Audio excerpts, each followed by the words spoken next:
कैसे हैं आप सभी लोग। इस समय डिस्कशन चल रहा है ग्रेविटेशन का। कल आपने क्वेश्चन देखे, आप उसी डायरेक्शन में आगे बढ़ते हुए नेक्स्ट क्वेश्चन है आपका 2014 AIPMT। ये ब्लैक होल से है। A black hole is an object whose gravitational field is so strong that even light cannot escape through it. To what approximate radius would Earth have to be compressed to be a black hole?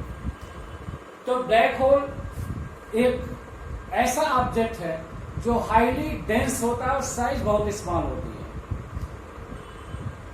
तो अगर वहां से light भी escape नहीं कर सकती, जैसे अर्थ black whole नहीं है, लाइट तो आ रही जा रही है, बट अगर लाइट भी बाहर न जा सके, उसको भी वो पुल करके अंदर की ओर खींच ले, तो वो बॉडी ब्लैक होल होगा। तो शर्त ये है कि हर प्लैनेट का एस्केप वेलोसिटी होगा, यानी जिस वेलोसिटी से ऑब्जेक्ट को थ्रो किया जाए तो उसके ग्रेविटेशनल फील्ड को पार करे। तो यदि किसी भी प्लैनेट की एस्केप वेलोसिटी लाइट की वेलोसिटी के बराबर या उससे ज्यादा हो जाए तो वो ब्लैक होल होगा, यानी लाइट भी एस्केप नहीं कर सकती। ये बात समझ में आ रही है। So for a body to be black hole, किसी भी बॉडी को ब्लैक होल होने के लिए उसकी एस्केप वेलोसिटी, ये क्या है, इसके वेलोसिटी पलायन वेग ज्यादा होना चाहिए या कम होना चाहिए to the speed of light, और speed of light 3 × 10⁸ metre per second है, राइट। तो इस speed of light c should be equal to, क्योंकि जस्ट आपको अर्थ को ब्लैक होल बनाना, तो आप स्पीड ऑफ लाइट c बराबर हो जाए अगर 2gm डिवाइडेड बाई से रेडियस कंप्रेस कर दिया, आपको रेडियस कितना हो गया r। अब यहां से आप कह सकते हो c² is equal to 2gme divided by r। So r is going to be equal to 2gme divided by c²। केवल कैलकुलेशन का एफर्ट है। अब आप वैल्यू रख दो केवल, तो वो रेडियस मिलेगी जिस पर कंप्रेस करने पे अर्थ ब्लैक होल जैसा बिहेव करेगा। तो radius of earth for black whole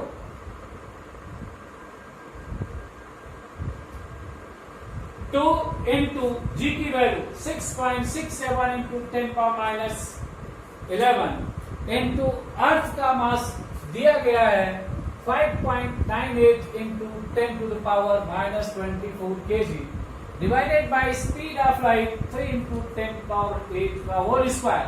जब इसे फाइनली कैलकुलेट करें तो दिस कम्स अप्रोक्सीमेटली, ये आता है 10⁻² मीटर। जो अभी अर्थ का रेडियस 6400 किलोमीटर है, अगर इसे कंप्रेस कर दो और रेडियस कितना हो जाए 10⁻² मीटर, बशर्ते कि मास यही रहता है, तो अर्थ भी ब्लैक होल की तरह बिहेव करेगा। क्या ये बात समझ में आई? Hence option C is correct, right. इसी तरह से नेक्स्ट क्वेश्चन देखें तो ये AIPMT 2013 का क्वेश्चन है। अब ये क्या कहता है, ये आपके क्वेश्चन, ये मैथमेटिकल टूल्स है। इलेक्ट्रोस्टैटिक से भी सिमिलर क्वेश्चन है, ग्रेविटेशन से भी सिमिलर क्वेश्चन है। जहां भी एक्सप्रेशन, कभी फील्ड, कभी फोर्स, कभी पोटेंशियल, ये 2013 में ग्रेविटेशनल पोटेंशियल से पूछा गया है, ठीक है। तो क्वेश्चन क्या है कि अगर आप 2 kg के पार्टिकल को इनफाइनाइट नंबर के हैं, infinite number of bodies each of mass 2 kg are situated on x axis at distance 1 meter, 2 meter, 4 meter and 8 meter respectively from origin, right?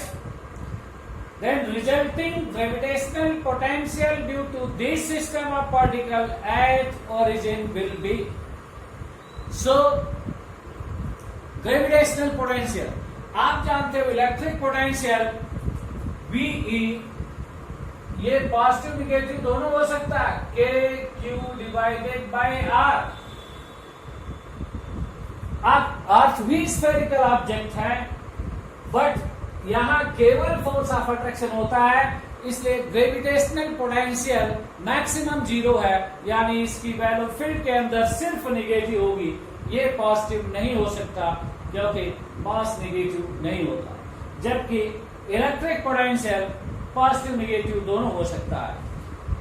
तो वेल B बराबर minus G M divided by R, ये किसी भी point mass के लिए, केवल point mass के लिए है। तो ये ओरिजिन है और 2 kg के पार्टिकल हैं, इन्हें आप 1 मीटर, 2 मीटर, 4 मीटर, 8 मीटर इस तरह से अरेंज किया है इनफाइनाइट तक। कहां तक इनफाइनाइट अरेंज किया है? इनफाइनाइट तक। तो पोटेंशियल एट ओरिजिन, इस पॉइंट पे पोटेंशियल चाहिए ओरिजिन पे, बराबर जी की वैल्यू क्या, माइनस साइन के साथ, मास कितना दिया 2 kg, डिवाइडेड बाय पहला पार्टिकल है 2 kg का 1 मीटर पर, सो 1/1 प्लस दूसरा है 2 मीटर पे 1/2 प्लस तीसरा है 4 मीटर पे, सो 1/4 और चौथा है 8 मीटर पे, तो 1/8। इस तरह से अरेंज किया आपने इनफाइनाइट तक। अब अगर इसको देखें तो ये क्या है? ये जियोमेट्रिकल प्रोग्रेशन जीपी सीरीज है, और जीपी सीरीज में इनफाइनाइट टर्म्स तक का सम होता है a divided by 1 minus R, जहां a है फर्स्ट टर्म और r क्या है? Common ratio. तो फर्स्ट टर्म कितना है? 1, और कॉमन रेशियो क्या है? जिस रेशियो से नेक्स्ट टर्म डाउन होता है। तो 1 का हाफ कितना हो गया? 1/2, और 1/2 का हाफ कितना हो गया? 1/4, 1/4 का हाफ कितना हो गया? 1/8, यानी कॉमन रेशियो 1/2 है। इसलिए potential at origin minus sign के साथ 2g डिवाइडेड बाय s की value 1/2 equals to -4g, and hence option D is correct. That's right. तो ये 2014 और 13 के question. Okay, so next question number, अगर देखें तो ये तीनों क्वेश्चन एक साथ लिखे गए हैं। क्यों? AIPMT 2012, AIPMT 2012, AIPMT 2012, ये भी मायने रखते हैं कि किस कॉन्सेप्ट से क्वेश्चन अगेन अगेन, और यही मायने है प्रीवियस ईयर क्वेश्चन को देखने, सुनने और समझने का। दूसरा ये भी है कि आपको मिनिमम टाइम में कैसे करना है, और कौन सी क्वेश्चन को आप मिनिमम टाइम में कर सकते हैं, किसके लिए स्पेशल केयर करना होगा अगर हाई स्कोरिंग पे जाना चाहते हो तो यदि इस क्वेश्चन को देखें, height eight which weight of object becomes 1/16 of its weight on earth surface.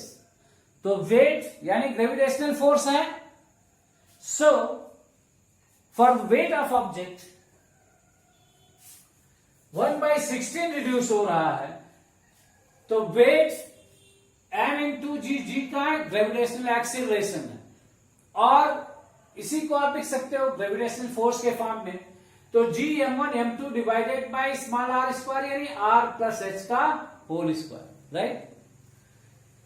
So according to question, at height h gravitational force g capital M small m divided by radius of earth plus height h whole square, और ये बराबर होगा जब radius r पे आ जाता है, surface पे आ जाता है, तो 1/16 टाइम वेट कम हो जाता है, तो 1/16 into G capital M into small m divided by r square, ये दोनों क्या होंगे? बराबर।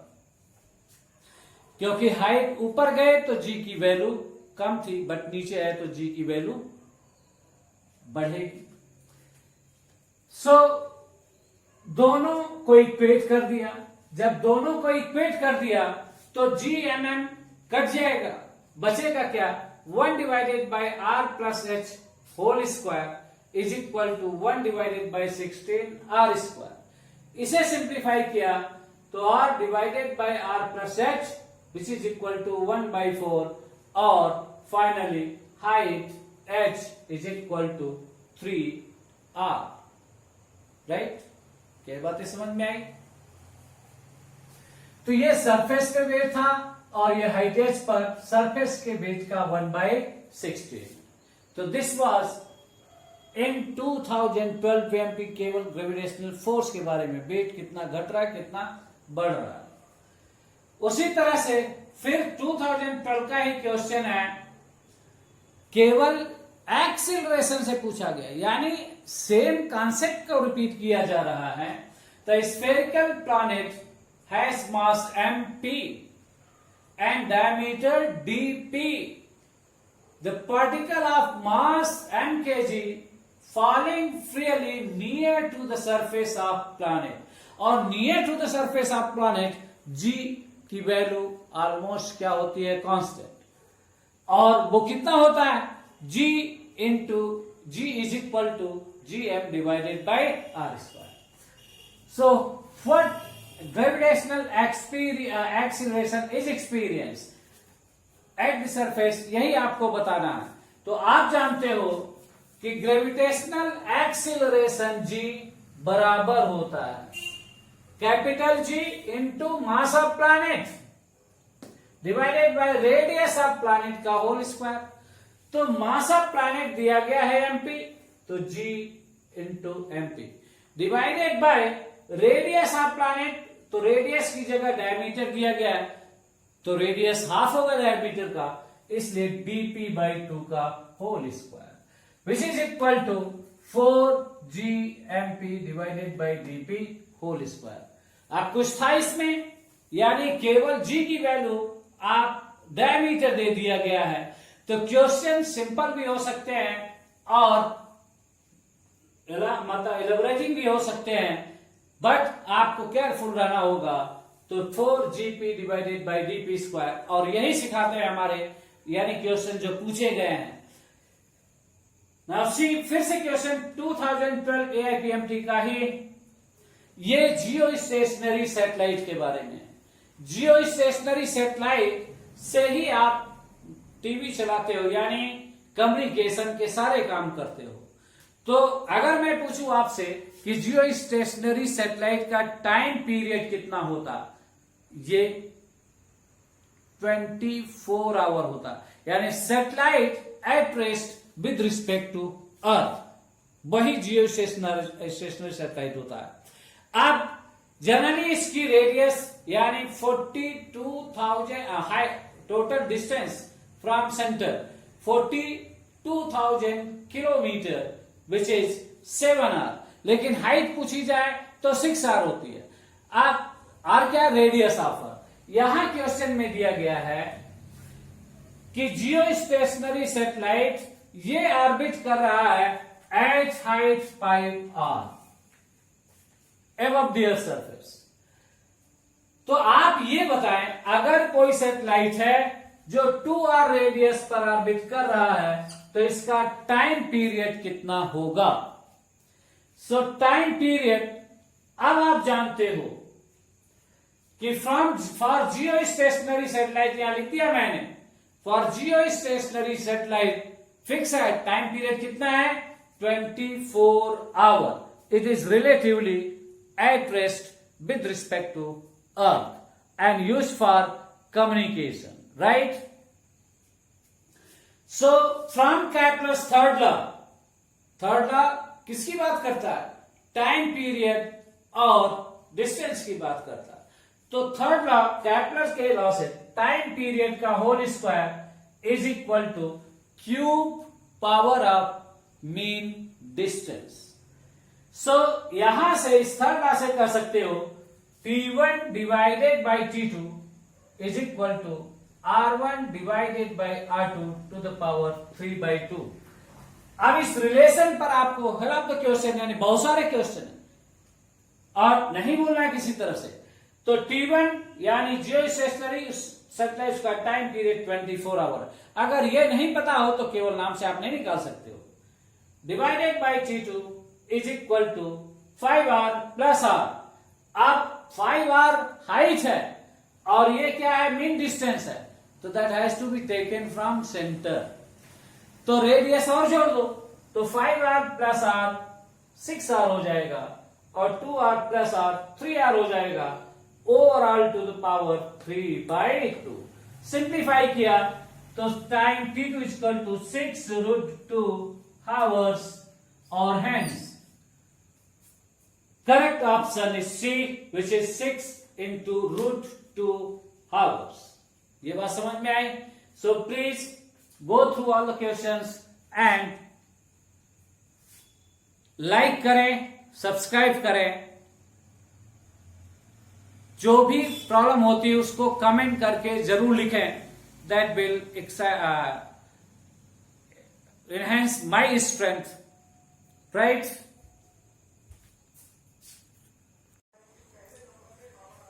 तो दोस्तों नेक्स्ट क्वेश्चन है आपका, ये दोनों क्वेश्चन AIPMT 2010 में पूछे गए हैं, ठीक है?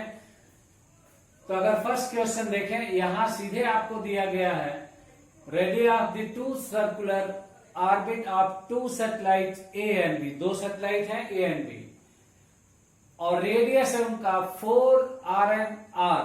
ये रेडियस किसका है? उनके सर्कुलर पाथ का है। अगर ये प्लैनेट है और ये सैटेलाइट है रिवॉल्व कर रहा है, तो ये रेडियस ऑफ सर्कुलर पाथ जो कि 4R है और R है। अगर सैटेलाइट एक की स्पीड, ये स्पीड क्या है? ऑर्बिटल वेलोसिटी, उस ऑर्बिट में जिस वेलोसिटी से रिवॉल्व कर रहा है, then what is the orbital velocity of satellite B? ये सिंपली आपका क्वेश्चन है। तो किसी भी सैटेलाइट की ऑर्बिटल वेलोसिटी होती है √G(m) divided by R। m क्या है? मास ऑफ प्लैनेट है, ये मास सैटेलाइट का नहीं है। तो ऑर्बिटल वेलोसिटी इंडिपेंडेंट ऑफ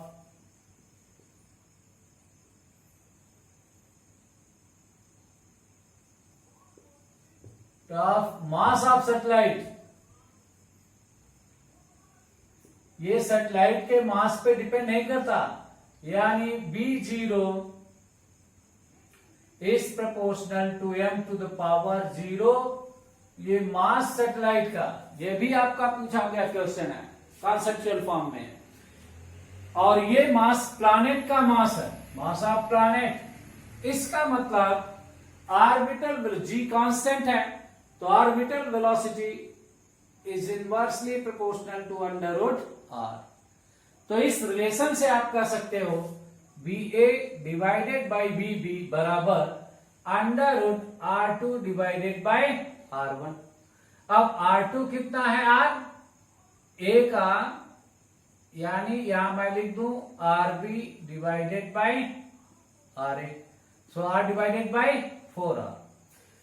अब A की ऑर्बिटल वेलोसिटी दी गई है 3B, तो 3B डिवाइडेड बाई BB बराबर, यहां से सिंप्लीफाई किया 1/2, so BB is equal to 6 volt.